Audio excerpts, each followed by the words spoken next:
Hey guys, welcome back to my YouTube channel. और मैं आशा करता हूँ कि आप सभी ठीक होंगे। तो फिर आज का हमारा टॉपिक है गाइस प्रथम कोटि की अभिक्रिया। ये जो है क्लास 12th में आता ही आता है। तो फिर मेरे अकॉर्डिंग जो है ये टॉपिक बहुत ही इंपॉर्टेंट है, क्योंकि एग्ज़ाम में आता ही आता है, कभी ना कभी आपको जो है पूछेगा ही। हो सकता है इस बार भी आ जाए। तो फिर चलिए गाइस आज का हमारा टॉपिक स्टार्ट करते हैं। तो फिर बिना स्किप के वीडियो पे बने रहिए, ठीक है। प्रथम कोटि की अभिक्रिया, सबसे पहले जो है इसका डेफिनेशन देख लेते हैं। वे अभिक्रियाएं जिनमें अभिक्रिया का वेग केवल एक अणु के सांद्रण पर निर्भर करता है, तब उसे प्रथम कोटि की अभिक्रिया कहते हैं। ठीक है गाइस, क्या बोल रहा है, कोई अभिक्रिया चल रहा है, ठीक है, तो फिर अभिक्रिया का वेग जो है एक अणु के सांद्रण पर निर्भर करेगा, तब हम उसे जो है प्रथम कोटि की अभिक्रिया कहेंगे। यदि दो अणु के सांद्रण पर निर्भर करेगा, तब हम जो है उसे द्वितीय कोटि की अभिक्रिया कहेंगे। ठीक है गाइस, अब चलिए गाइस आगे बढ़ते हैं। माना कोई अभिकारक ए जो है उत्पाद में परिवर्तित हो रहा है, ठीक है। ए जो है अभिकारक है और वो जो है उत्पाद में परिवर्तित हो रहा है। ए जो है उत्पाद में परिवर्तित हो रहा है, तब किसी समय टी पर अभिक्रिया की दर, ठीक है, अभिक्रिया की दर आप लोगों को पता है ना, D x upon D T ऐसे हम लिखते हैं, लेकिन हम यहाँ पर ए लिखेंगे, है ना। D A upon D T proportional ए, है ना। और ये जो कोष्टक है ये सांद्रण है गाइस, ठीक है, सांद्रण को जो है कोष्टक से दर्शाते हैं। अब देखिए ये समानुपाती का जो चिन्ह हटेगा तब जो है स्थिरांक लगता है ना।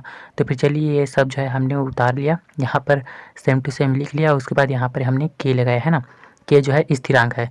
अब यदि देखिए, यदि ए का जो मोलर सांद्रण है वो ए है, तथा किसी समय टी पर इसका सांद्रण ए माइनस एक्स मोलर सांद्रण शेष रह गया हो तो, ठीक है। चलिए गाइस इसको मैं समझाने का प्रयास करूँगा आप लोगों को। क्या बोल रहा है कि ए का सांद्रण जो है वो ए है ना, और किसी समय टी पर जो है वो उत्पाद एक्स में बदल रहा है ना। तो फिर किसी समय टी पर जो है वो ए माइनस एक्स है, बोल ए माइनस एक्स शेष रह गया है ना। अब देखिए मान लेते हैं इधर ये 10 है ना, ये 10 है, और ये उत्पाद जो है वो 1 है ना।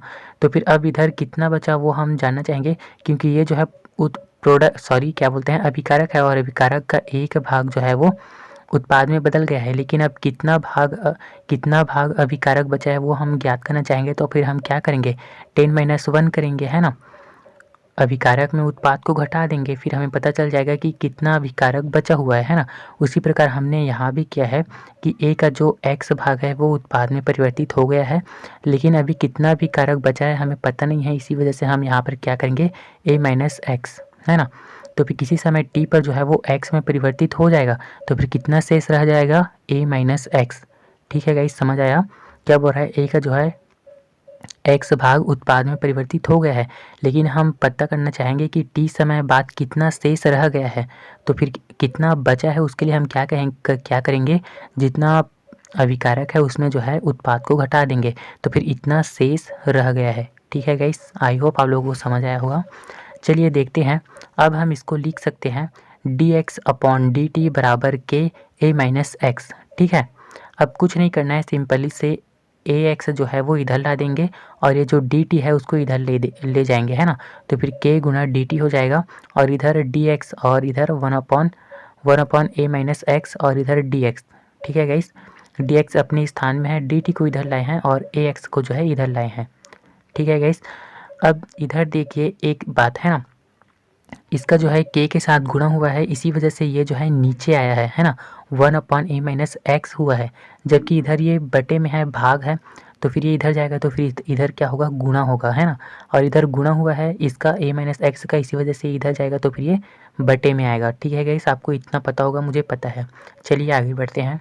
अब चलिए गाइस दोनों पक्षों में जो है समाकलन कर देते हैं। ठीक है, तो फिर समाकलन का चिन्ह मैंने जो है यहाँ पर लगा दिया है। अब देखिए इसका समाकलन करेंगे तो फिर यहाँ आएगा माइनस लॉग ए माइनस एक्स, और इसका आएगा के टी प्लस सी। ठीक है गाइस, जो कि सी जो है समाकलन नियतांक है। ठीक है, यहाँ पर माइनस क्यों आया, तो फिर मैं बता दूं कि यहाँ पर जो है ए माइनस एक्स है, तो फिर यहाँ पर माइनस है, इसी वजह से माइनस लॉग ए माइनस एक्स बराबर के टी प्लस सी आया। ठीक है गाइस, तो फिर चलिए अब देखते हैं, यदि t बराबर 0 है तब a माइनस एक्स बराबर भी 0 होगा, है ना गाइस, क्योंकि समय जो है वो 0 है, शून्य समय है। तो फिर शून्य समय में जो है कोई भी अभिक्रिया नहीं हुआ था, तो फिर क्या होगा, ये भी जो है 0 होगा। तो फिर चलिए समीकरण 1 में जो है मान रख देते हैं, ये वाला समीकरण में, है ना। तो फिर माइनस लॉग a बराबर k गुणा 0 प्लस सी। ठीक है गाइस, तो फिर ये क्या आ जाएगा, इधर तो c बचेगा और इधर जो है माइनस लॉग a बचेगा, क्योंकि k का जो है शून्य से गुना होगा तो फिर ये शून्य ही हो जाएगा। तो फिर इधर बचेगा c और इधर बचेगा माइनस लॉग a। तो फिर इधर हमारा c का मान निकल गया। c का मान क्या निकला? c बराबर माइनस लॉग a। ठीक है गाइस, अब इस c का मान जो है समीकरण 1 में पुनः रख देंगे। ठीक है गाइस, चलिए रख देते हैं। Minus log a minus x बराबर के टी माइनस लॉग a, है ना गाइस। मैं बार बार समीकरण 1 को दोबारा नहीं देखूंगा क्योंकि मुझे पता है, लेकिन आप लोग जो है अच्छे से देखते हुए बनाएंगे, है ना। तो फिर चलिए minus log a minus x बराबर के टी माइनस लॉग a। ठीक है, c का मान जो है यहाँ पर रखे है ना। अब देखिए, चलिए आगे बढ़ते हैं। अब क्या करते हैं, इस वाले लॉग को जो है इधर ला देते हैं ना। ये जो है ये माइनस में है ये वाला लॉग, तो फिर इधर पक्षांतर करेंगे तो फिर ये जो है प्लस में आ जाएगा, है ना। तो फिर लॉग a माइनस एक्स बराबर के टी। चलिए अब आगे बढ़ते हैं, इतना समझ आ गया। अब यहाँ पर देखिएगा, इस लॉग a माइनस एक्स बराबर के टी जो है इसको हम ऐसे भी लिख सकते हैं, लॉग a अपॉन a ऋण एक्स। ठीक है, a माइनस एक्स बराबर के टी। तो फिर चलिए लिख दिए।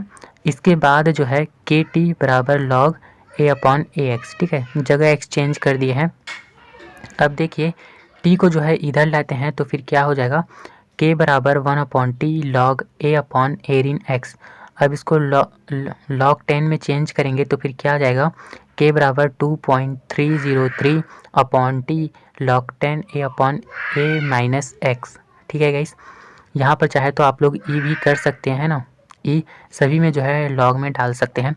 तो फिर इधर ला दिए टी को, यहाँ से जो है टी को इधर लाए, फिर इसको जो है लॉग 10 में बदलेंगे तो फिर इसका मान जो है 2.303 upon t log 10 A upon a ऋण एक्स। ठीक है गाइस, तो फिर ये जो है हमारा प्रथम कोटि का अभिक्रिया है। आई होप ये वीडियो आप लोगों के लिए थोड़ा सा भी हेल्पफुल हुआ होगा। तो फिर प्लीज़ वीडियो को लाइक करेंगे, चैनल को सब्सक्राइब करेंगे, दोस्तों में भी शेयर करेंगे ताकि उनका भी फ़ायदा हो। ओके, थैंक यू गाइस मेरी वीडियो को वॉच करने के लिए।